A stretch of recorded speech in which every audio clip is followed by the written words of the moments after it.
Telemetry lost. You're fucked. Telemetry lost. You're fucked. You can tell it's coming on to winter. Really terrible weather conditions. So we've got the wing Netic, or as I like to call it, the twin Netic. This plane is predominantly known for crashing and breaking the nose off and being pretty pedantic.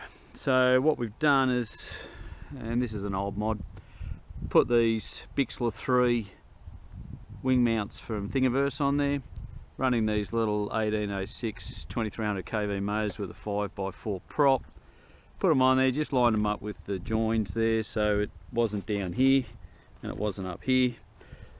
So no real science to it. Put some of these fighter pilot LEDs on it, which is all stuck in here. The receiver up the back, which is just a little crap tiny free sky receiver, no telemetry or anything.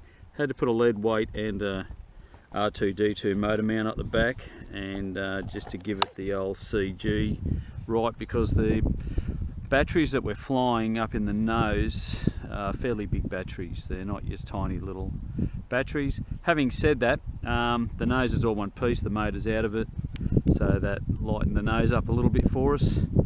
And we're going to run a 3-cell in there. We're just going to do line of sight.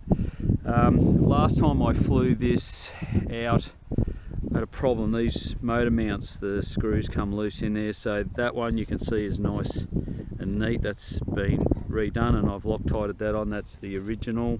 Actually broke that one getting it off. You can see that one goes to there and that one goes to there. They're just hot glued on with some tape, a couple little 12 amp what are they there, the Turnigy Plush programmable ASCs. One of the servos, these are these they're crappy little plastic Turnigy servos. We put some bigger servos in there, had to cut that out to make room for it and join the wiring up. All the wiring's pretty, wouldn't say neat, but neatly done in there. And I've added this to it because give you a bit of purchase. They had these little holes here, and so I've put that on there so you can throw it. What I've done as well, I've added some Expo to the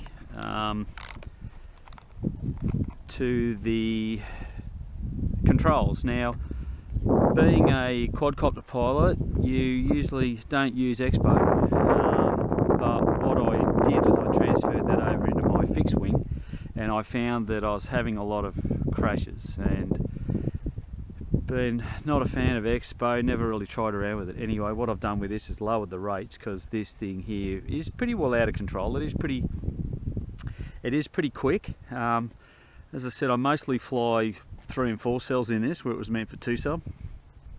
And with everything linear, it was really quick to respond, and that meant really quick to run into the ground. So we've put quite a bit of Expo, lowered all the rates down, and this thing, I took it out yesterday. I didn't have my SD card in for the video, but I took it out and FPV'd it, and it's an absolute dream to fly. Yeah, really only took sort of 5-6 years really convinced with the Expo thing. So we'll take it for a run and we'll see how we go.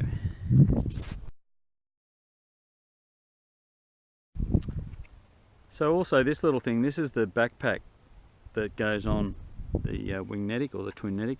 It's a little transmitter, 25 milliwatt.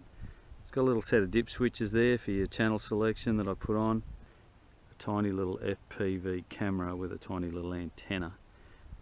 So that's a mini micro backpack. It runs on 3 volts, and I always put 3 on there, or 12, or whatever, so I know I don't plug it in and destroy it again. So that's the backpack, and that works really well. I got that off Flight Test, the idea off that with the links, and it is really good. And yeah, took that out yesterday, flew around and flew sort of way to the end of the farm, and yeah, good as gold. So let's take this for a fly.